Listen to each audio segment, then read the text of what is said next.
Engineer Bryce, sige, tuloy nyo. Ano po ang naging papel ni JP Mendoza dito? Siya ba ang arkitekto, isa sa mga arkitekto na modus? Your Honor, actually, involved nga po si Engineer JP Mendoza, ako, at saka po si Boss Henry, at saka isa pa po naming project engineer.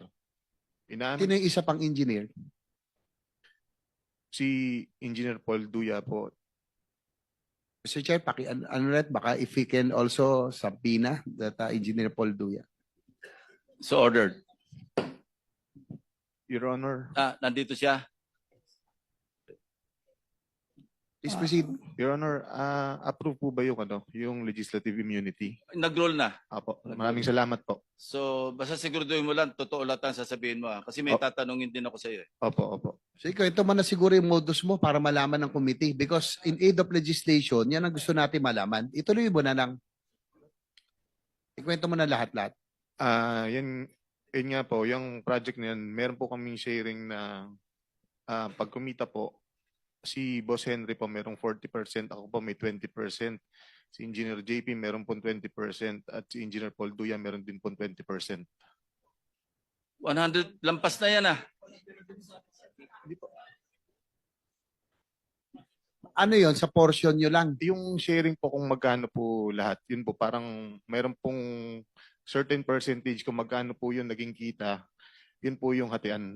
Pasensya na po, hindi ko lang po naliwanag ng maayos. Pero, tanong ko, Engineer Bryce, bakit nyo naisip yung ghost? Kasi alam mo, minsan, matatanggap pa natin kung may konting pakinabang pero gagawin nyo yung proyekto eh. Ito wala talaga. Paano nyo naisip? Bakit ba? Ano rason? Tumaas ba tara? O tumaas ang cost? Bakit hindi nyo ginawa yung mga proyekto? Isa na rin pong kasagutan yung tumaas po ang tara. Ano po yung tarang nyo? Kanino napupunta? Sa proponent daw po, sabi ni Boss. Honest, wala po akong direktang pakikipag-usap sa proponent. Engineer Alcantara, DE. Sino po yung Sabi mo, proponent? Boss Angeles, yung dating DE yan, di ba? Raul Angeles? Hindi po, wala po akong binanggit na Angeles po. Sorry. Engineer Alcantara, sino po yung proponent na sinasabi ni Bryce? Hindi ko po alam sa kanya, Your Honor. Every time po na may tatanong sa kanya, puro po ang turo sa akin.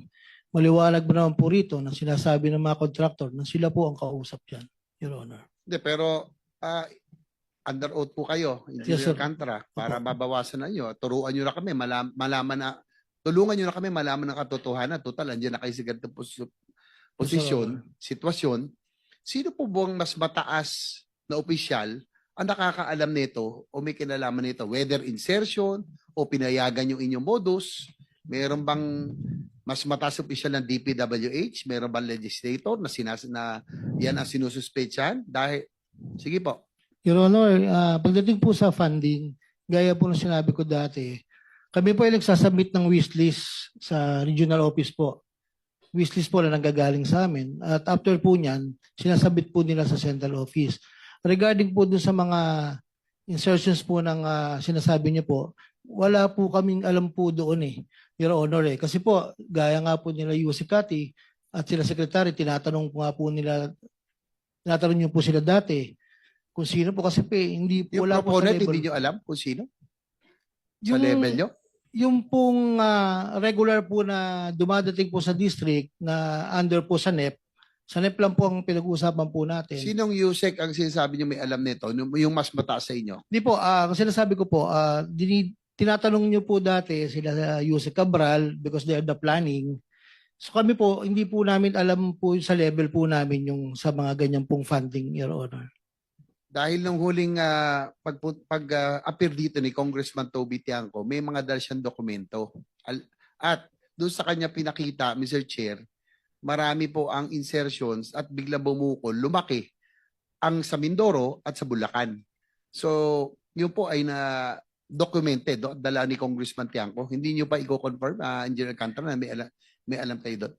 Hindi ko po alam, Your Honor, talaga po. Pagdating po sa funding, Your Honor. Sino ba talaga ang mastermind sa inyong dalawa? Sabi ni Bryce Hernandez, kayo po, engineer. Your Honor, yung pong ghost project yan, talaga pong wala po akong alam sa ghost project na yan, Your Honor. Mr. Chair, with the indulgence of Senator JBR. Senator Erwin Tulfo is recognized. Mr. Chair, can we ask this person to show cause, order a show cause order for him today bago natin i-cite for contempt? Last week pa ito, dalawang hearing na itong nagsisinungaling. Sa mga taong sa baba, lahat may kasalanan, ikaw wala.